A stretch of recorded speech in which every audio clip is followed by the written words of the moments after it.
Hello, my name is Andrea Gonzalez, and this is my Nature of Materials project.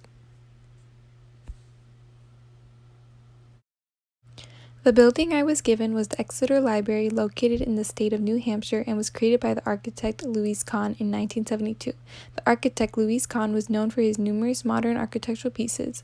When creating the Exeter Library, he focused on two concepts: the use of light and openness, to create the welcoming and motivational library that it is today. I did my best to incorporate these concepts into my own models.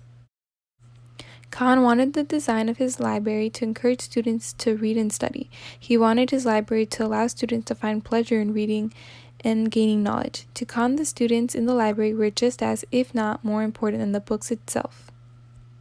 Kahn worked this idea by creating his library with a unique open concept. He wanted students and faculty to enter the building and understand the building's plan, as well as the different parts and roles in his library. This idea of open and togetherness would provide the library with a more welcoming feel. The large open circles acting as walls in the center of the library allow for easy views of each floor and its components.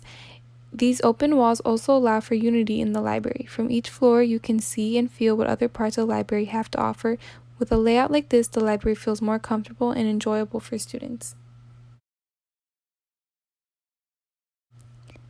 Kahn also heavily focused on the concept of light throughout his building. He used many windows surrounding the outer wall of the library to provide natural sunlight. The ceiling as well has a small opening as a skylight. With the natural sunlight provided by these windows, the library is easily and naturally lit. The sunlight is able to easily travel throughout the library because of the open concept of the circles. The large circles on the inside of the building allow for the natural sunlight to spread to each floor and section of the library. The use of light allows for the library to be more welcoming and enjoyable for students. This ultimately motivates students to come more and read and expand their knowledge more.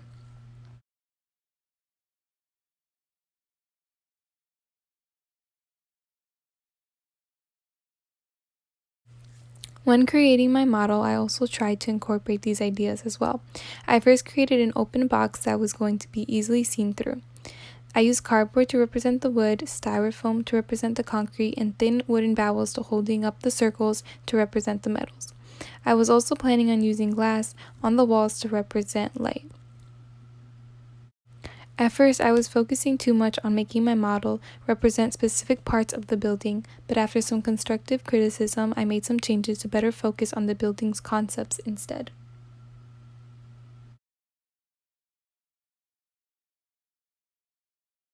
On my second model, I decided to focus more on the idea of light and openness. I decided to cover up two walls completely with cardboard so that the emphasis of light could be seen more clearly and not lost in so much exposure. I also elevated the two rings with the idea that the light would be added so that you could see the shape of the circles on the ground. This idea was meant to emphasize the importance of light in the building.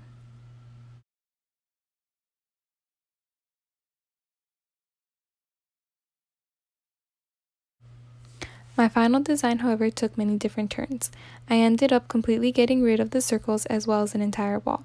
I kept the top of the model open as well as one side with the same purpose of representing openness.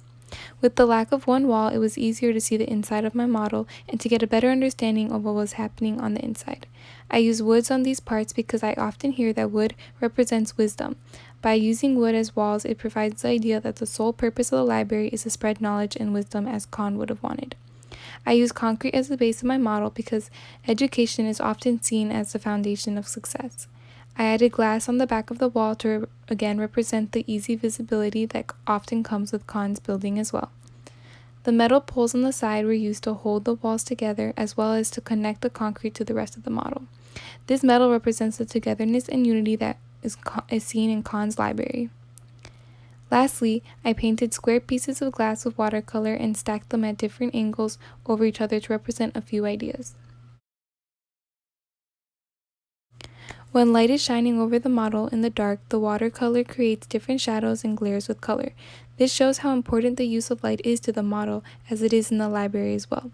The model would easily not be as appealing without the use of light emphasizing the color and shadows. The watercolor on the glass also represents the importance of reading and learning that Kant so heavily focused on in his library. I would describe gaining knowledge through the act of reading as bright and colorful. I used watercolor on the glass to illustrate what learning could look like, something that almost describes as art, which Kant also used in many of his architectural pieces, including the library. Lastly, I stacked the pieces of glass to represent how the library had several floors that were still able to come together through the use of light and open concept.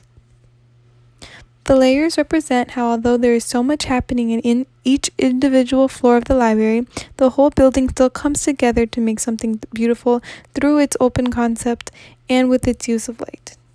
Overall, each feature in my model was made to fit Kant's concept that with an open and lit building brings motivation to students to read and learn.